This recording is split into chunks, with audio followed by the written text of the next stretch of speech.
María Catalina Nosiglia. Catalina es licenciada y profesora en Ciencias de la Educación por la Universidad de Buenos Aires, profesora regular a cargo de la Cátedra de Política Educacional en la Facultad de Filosofía y Letras de esa misma universidad. Se desempeña como investigadora del Instituto de Investigaciones en Ciencias de la Educación y dirige proyectos UBA-CIT del programa Política y Educación. Actualmente se desempeña como secretaria académica de la Universidad de Buenos Aires.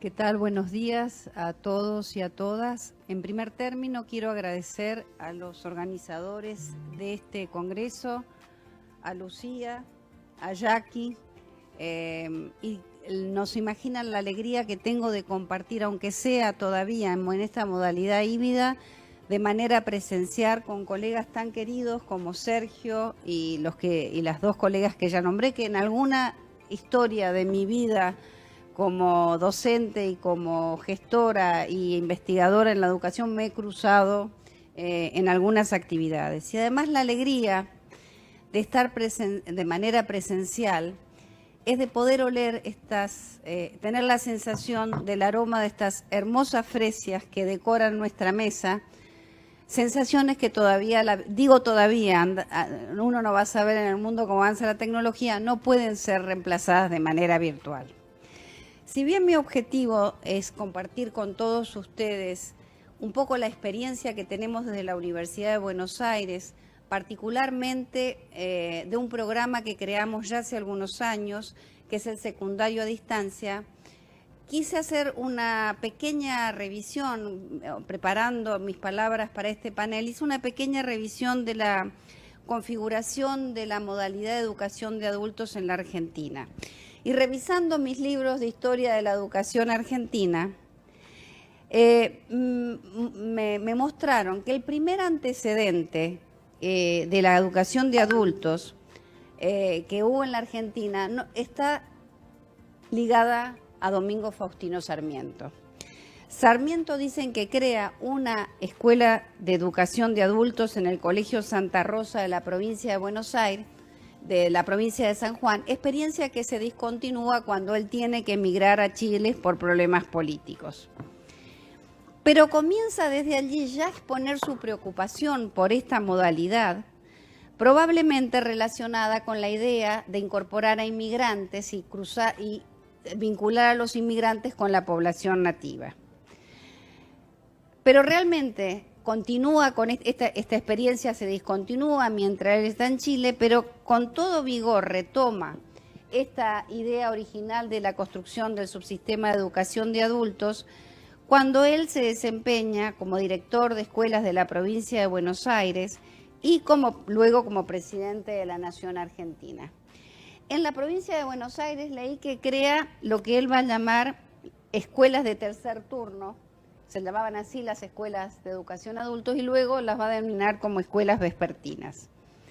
Y esto, indudablemente, la impronta sarmientina y el papel destacado que le daba la educación de adultos queda reflejado en la primera ley común de educación de la Argentina, la ley 1420 de 1884, que en su artículo 11 previó la creación no solo de escuelas comunes, sino de escuelas para adultos. Leo textualmente: en los cuarteles, guarniciones, buques de guerra, cárceles, fábricas y otros establecimientos donde pueda encontrarse ordinariamente reunido un número cuanto menos de 40 adultos ineducados, pero que empiezan a funcionar estas escuelas efectivamente en el 16. No solo se contenta con crear esta modalidad, sino también incluso en la ley 1420, aparte de los contenidos mínimos para la educación común, establece contenidos mínimos para la educación de adultos. Sin embargo, este comienzo promisorio no se mantiene a lo largo del tiempo. Ustedes, como docentes y gestores de la educación de adultos, saben que la educación de adultos no siempre tuvo un derretero de crecimiento. Muchas veces fue abandonada en muchos periodos históricos. Recuerdo cuando estudiaba la transferencia de las escuelas primarias nacionales a territorios provinciales en la década del 70, los estudios dicen que justamente las provincias pudieron apenas sostener la educación primaria común, pero quien sufrió enormemente y se cerraron numerosas escuelas de educación de adultos en las jurisdicciones. Por eso digo que el derrotero no fue siempre creciente, estuvo plagado desde el Pinas la constitución de esta modalidad. Sin embargo, la preocupación ya sistemática por esta modalidad comienza a partir de la década del 50 y la década del 60. En el Día de la Alfabetización de Adultos, como señaló Jackie, quiero evocar 3 grandes programas de alfabetización de adultos que hubo en la Argentina. Uno en la época de Ilia, uno en la época de Cámpora y uno en la época de Alfonsín. Entonces, en el Día de la Educación de Adultos quiero evocar las acciones políticas de estos 3 presidentes que armaron 3 grandes campañas de alfabetización de adultos en la Argentina. En la actualidad, con la Ley de Educación Nacional, ustedes saben que la educación de los jóvenes y adultos es una de las 8 modalidades que prevé la Ley de Educación Nacional. Y una cosa muy interesante es que la educación de adultos en la redacción de esta misma norma no está solo destinada para la alfabetización, sino una cuestión que a mí me parece destacable, que es el cumplimiento, la alfabetización y el cumplimiento de los niveles de escolaridad obligatorios, pero también brindar educación a lo largo de toda la vida. Como que la educación de adultos no se agota con la terminalidad de los estudios obligatorios. Y una cosa interesante es que esta ley, como ustedes bien saben, extiende la obligatoriedad del nivel secundario. Como la educación, y esto se transforma en un derecho, pero como el derecho a la educación no prescribe con la edad, sino que debe respetarse el derecho a la educación a todos aquellos que, aunque no tuvieron posibilidad en su momento cronológico de culminar sus estudios, en este marco, en el año 2009, la Universidad de Buenos Aires aprueba por una resolución del Consejo Superior, en el marco de la obligatoriedad de la educación de adultos, digo que como señalé se sanciona con la Ley de Educación Nacional en el 2006, crea esta oferta de educación de adultos con una modalidad un poco particular, porque piensen que esto fue en el 2009, que es una oferta a distancia para la terminalidad de secundarios para nuestros no docentes de la UBA. Se plantea a distancia porque son trabajadores, por lo tanto pensábamos que esta modalidad iba a favorecer que pudieran justamente terminar sus estudios secundarios.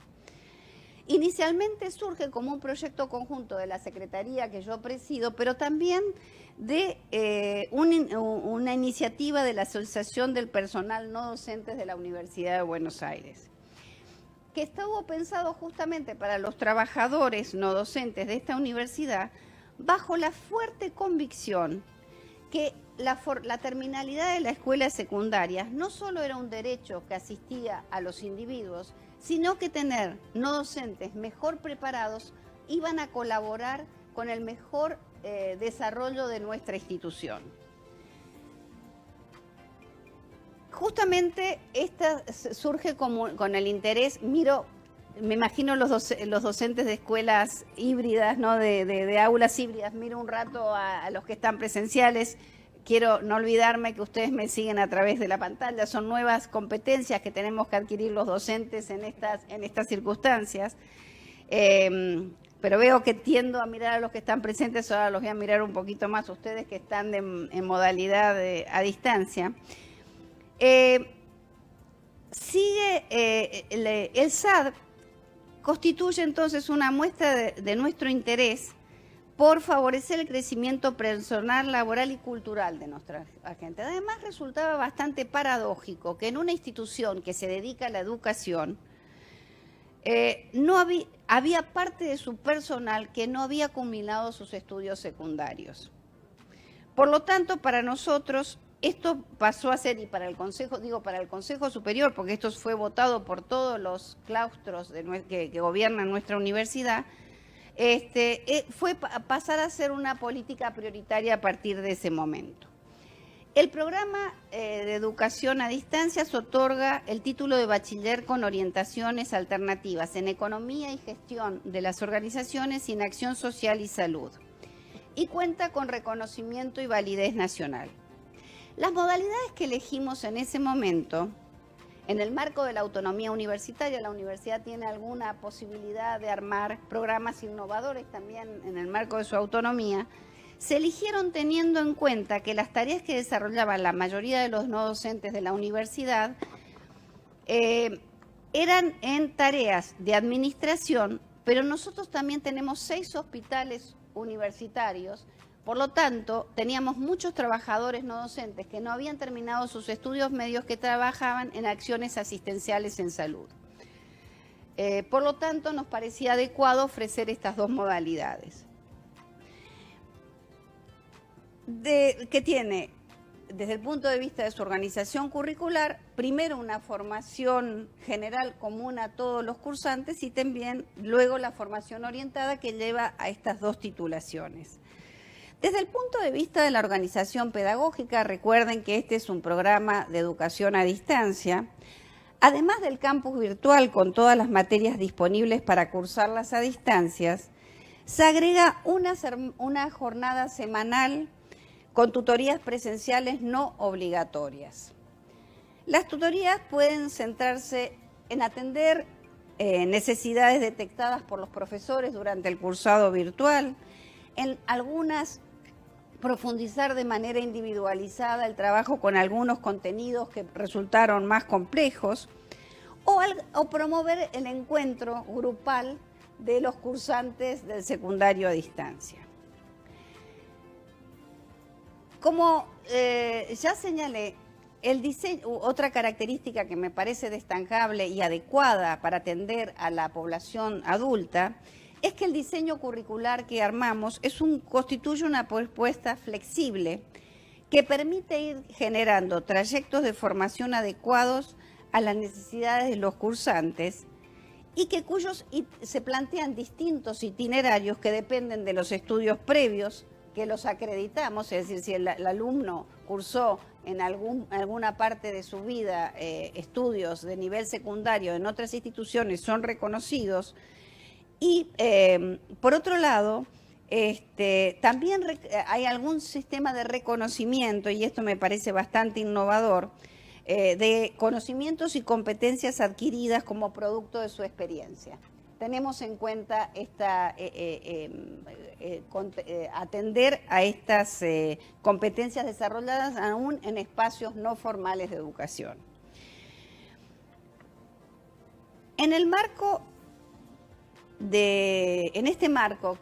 esta descripción general que hice de la propuesta curricular y pedagógica, la creación y la continuidad del SAD asume los desafíos de la educación secundaria y de la educación permanente de jóvenes y adultos y los sintoniza en clave del derecho a la educación.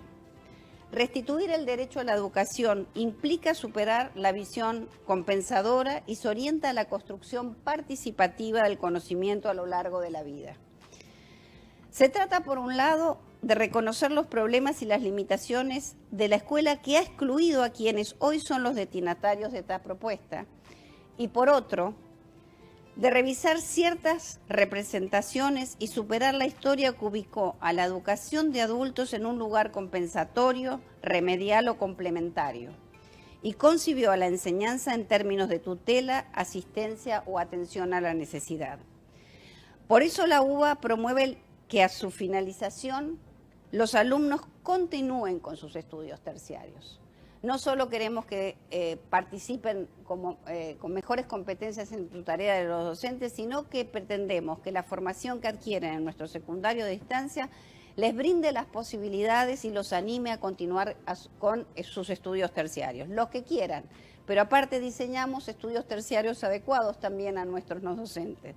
Desarrollamos una tecnicatura en gestión universitaria y a su vez, por complementación curricular, desarrollamos una licenciatura en gestión universitaria. Generalmente nuestros no docentes que culminan sus estudios medios los animamos a que continúen estos trayectos o los que ellos elijan. Con el correr de los años, en el marco de la extensión universitaria, que es una de las funciones esenciales de la Universidad Pública Argentina, esta propuesta se ofrece a través de múltiples convenios con otros organismos estatales, agentes de distintas administraciones públicas, como por ejemplo, tenemos un convenio con UPCN donde ofrecemos el secundario a distancia a personal de la Administración Pública Nacional. Hace algunos años habíamos diseñado un convenio también con el Ministerio de Desarrollo Social, en donde integramos al secundario a distancia a mujeres a cargo de hogar que estaban encuadradas en el programa Ellas Hacen, no sé si los recuerdan.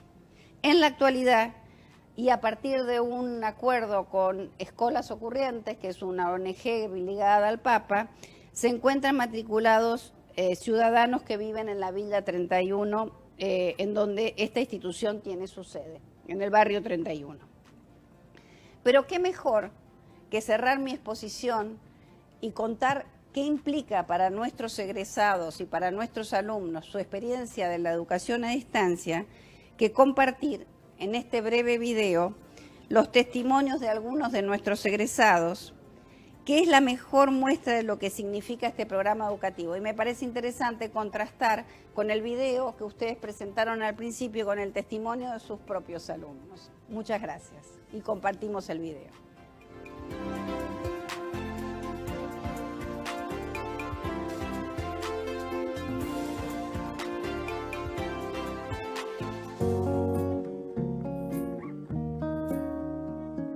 Buenos días a todas y a todos. Quiero empezar con una frase de Liliana Badó. La palabra nos hace lindas o lindos, nos hace luminosas o luminosos, nos hace libres. Si no tenemos palabra, que sea por estar maravillados y no vacíos. Por eso a todos los compañeros de las distintas áreas de que pueden cursar el SAT, háganlo. Los profesores siempre van a estar ahí para enseñarnos, corregirnos, ayudarnos en lo que necesitemos y educarnos. Parafraseando a Liliana, el saber nos hace libres. Gracias. Y el gran día llegó, casi sin querer darnos cuenta, algo que parecía lejano al fin llegó. Para algunos de nosotros, no tener un título en su momento fue frustrante, pero creímos en la posibilidad de hacerlo. Para otros, conocer la existencia del secundario a distancia fue la oportunidad para retomar los estudios, no como una deuda pendiente, sino como un nuevo desafío en la vida. Ser estudiante de nuevo potenció inquietudes y descubrimos un rol que hacía mucho no teníamos. El momento tan anhelado por todos llegó en el año más complicado, pero aún así lo logramos, con esfuerzo y hasta a veces con ganas de abandonar. Sin embargo, llegamos a la meta. Nos costó, flaqueamos, quisimos dejar todo, pero insistimos. Creímos en que estudiar nos iba a convertir en lo que hoy somos. Estudiar nos dio la posibilidad de seguir creciendo por el bien de cada uno de nosotros, de nuestras familias, de dar un ejemplo a nuestros hijos. Descubrimos la importancia de la tarea de los profesores y las profesoras y del cuerpo administrativo del secundario a distancia, que nos acompañaron y alentaron. Agradecemos por eso a la Universidad de Buenos Aires. También fueron de gran ayuda los compañeros y las compañeras, siempre compartiendo dudas y saberes. De hecho, compañeros con mayúscula. Los llevamos guardados en nuestros corazones. Hoy cerramos un ciclo, cumplimos el sueño, saldamos la cuenta pendiente. Hoy finalmente egresamos. Nos felicito a todos. Bravo por los egresados. Y que siga el secundario a distancia para los futuros estudiantes. A todos, gracias.